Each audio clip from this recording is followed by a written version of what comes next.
Hello, friend. I want to ask you something, and I want you to take a moment to really sit there with it. Have you ever felt like you're doing everything right? Stretching, resting, coming in for treatment, trying to manage your stress, and yet it still feels like your body is holding on to something. It's still tight, tired, not quite settled. If that's you, I want you to know something important. You're not failing, you're not broken, and you're most definitely not imagining it. What you're experiencing is actually your body doing exactly what it's designed to do. Today, I want to take you on a journey a little deeper into why that is, and more importantly, what healing actually looks like when we stop fighting the body and start working with it. Hello and welcome. I'm Sarah Gowans, remedial massage and craniosacral therapist, as well as emotional integration facilitator at Blossoming Me and the Healthy Learning Lounge. Here, we are a sanctuary for you to tap into, to help nurture your journey to health, well-being, and a positive mindset. We focus on helping you to clear blocks, stresses, tensions, things that can hold you back from living your most fulfilling life. Here's the thing about the human body that changed everything for me. It's not a broken machine that needs to be fixed. It's an intelligent, living system, one that is responding to its environment. And a lot of what we experience as tension, pain, or fatigue, it's not the body failing, it's the body protecting us. Let me explain what I mean. Deep inside your nervous system, there are two modes. You might have heard of them: fight or flight, and rest and digest. Your sympathetic nervous system is your alarm system. That's the fight and flight side. When it senses threat, whether that's a real physical danger, or a difficult conversation with someone, maybe someone that you care a lot about, or a long to-do list, as it surges into action, our heart rate increases. Our breathing gets shallower, muscles brace, digestion slows down or pauses. Our whole body shifts into survival mode. This system is extraordinary. It's fast, intelligent, and it's literally kept our species alive. But here's what many of us don't realize. The nervous system can't always tell the difference between running from a lion, sitting in peak hour traffic, or lying awake in the middle of the night, replaying a conversation that we had earlier that day or years ago.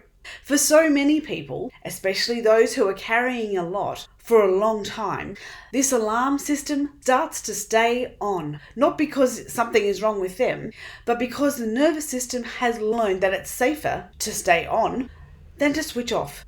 Tension in the body is often our nervous system doing its job really well for a threat that has not yet fully passed. Your stressful situation continues at work, at home, and so it hasn't passed. So your body is responding to that and holding that tension even longer.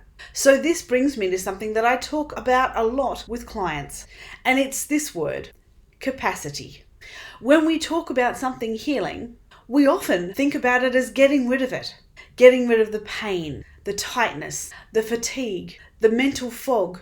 But in my experience, both in the treatment room and personally in my own body, healing is less about removing and more about building our body's capacity to handle the daily demands of life without storing them as tension, being able to return to calm more easily after stress, recovering quickly after a big day or a difficult conversation, and feeling genuinely safe in our own skin. When your body's capacity increases, you might notice things like the tension doesn't build up quite as fast. You bounce back more easily, and you have more energy, real energy, not just caffeine, and your body feels less like something to manage and more like something that you can trust. That's what healing feels like. Not a dramatic shift, but a gradual softening. Now here's where the science gets really interesting. Your nervous system is not fixed. It's not a hard drive with a set program. It's plastic, which means that it can change, it can rewire and adapt throughout your whole life. But there's a crucial piece to understand here. The nervous system doesn't soften through force. It softens through safety. Here's how I describe it to clients in the clinic all the time, and I'd love to share it with you. Your body is a little like a 2-year-old. Think about a toddler who's overtired, whose day has just been too long, and is right in the middle of a full-blown meltdown. You can't reason with them. You can't give them a list of instructions and expect them to follow it. And you definitely can't tell them just to calm down and expect that that will work. Because a 2-year-old doesn't respond to logic, especially when they're overwhelmed. They respond to presence, to safety, to being quietly held while they work through what they're feeling. And often our bodies are exactly the same. When the nervous system is in a state of high alert, the thinking mind can't operate. It won't listen. It doesn't take orders from up there. What it does respond to, though, is consistency. Consistent, repeated signals, like gentleness and warmth, to carry the quiet message that says, you are safe. I'm here. You don't have to hold this so much right now. That's not weakness, that's wisdom. And it's often the most powerful thing that we can offer, both to a tired toddler and to ourselves. These gentle, repetitive practices can be powerful, not because they're pleasant, although they are, but because every time you slow your breath, every time you soften your shoulders, or place your hand somewhere on your own body with care, you're sending a signal to yourself, a signal that reassures your body that the threat has in fact passed. It can settle down now, and over time, these signals accumulate. Your nervous system begins to update its story, its program, and your body starts to let go. I also wanted to bring in today another perspective that I love because it sits so beautifully alongside the science. In traditional Chinese medicine, TCM, we talk about the flow of qi, life energy, through pathways in the body called meridian channels. When qi flows freely through these channels, it feels balanced. We feel vital and at ease. When it stagnates, often through stress, high emotion or emotion just held in the body, or from overload, we often start to feel it. Tightness, fatigue, a kind of heaviness that's really hard to name, but just sitting there. What I find so fascinating is how closely this mirrors what we now understand about the nervous system, the science of the nervous system. Chronic patterns of tension, stored emotion, where the body is bracing against itself. These create real physical holding in our body's tissues. It's not imagined, it's not weakness, it's held experience. It's life experience held in your body.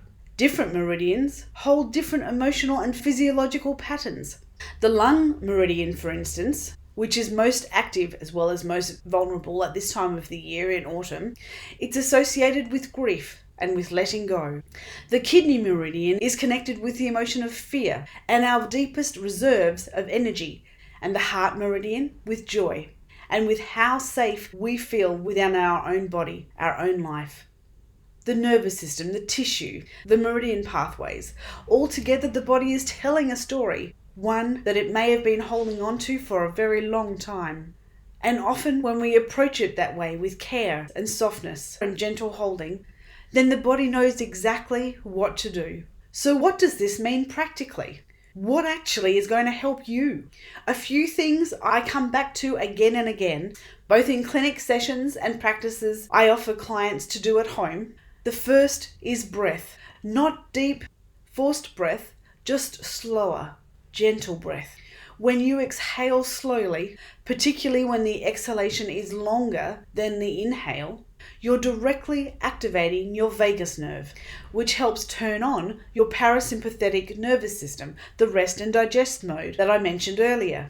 It's one of the fastest ways to send a signal of safety to your body. And the beautiful thing is, it's available to you anywhere, anytime, and it's free. The second is body awareness. Not fixing anything, not trying to diagnose anything, just noticing, listening. Where am I holding tightness or gripping right now?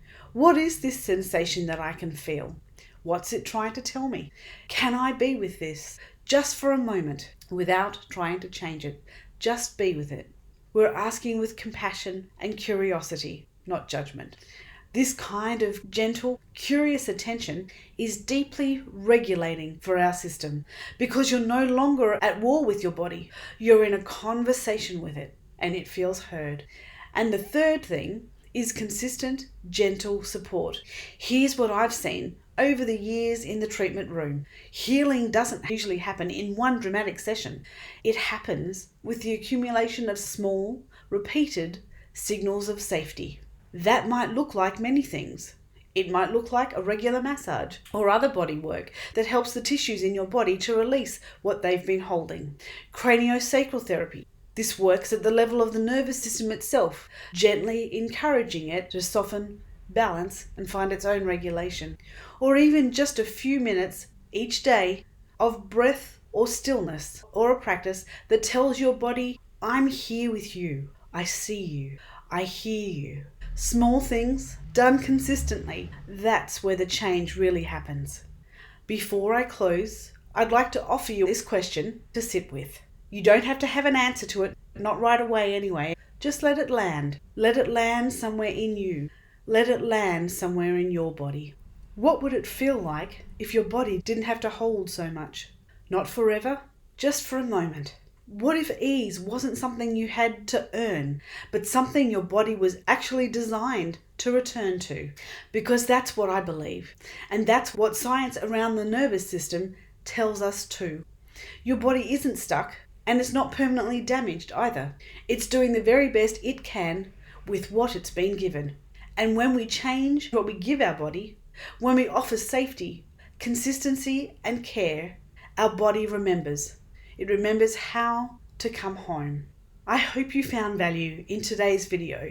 If you did, like and share it, and join us next time for more tips to nurture your health, well-being, and positive mindset to help you live your most fulfilling life. From my heart to your heart, namaste. If what I've shared today resonates with you, if you'd like to explore what this kind of gentle, trauma and nervous system informed care and support might feel like in your own body, not forcing change, creating the conditions where change can happen naturally, you're very welcome to come in. Whenever you're ready, I'll be here. Namaste.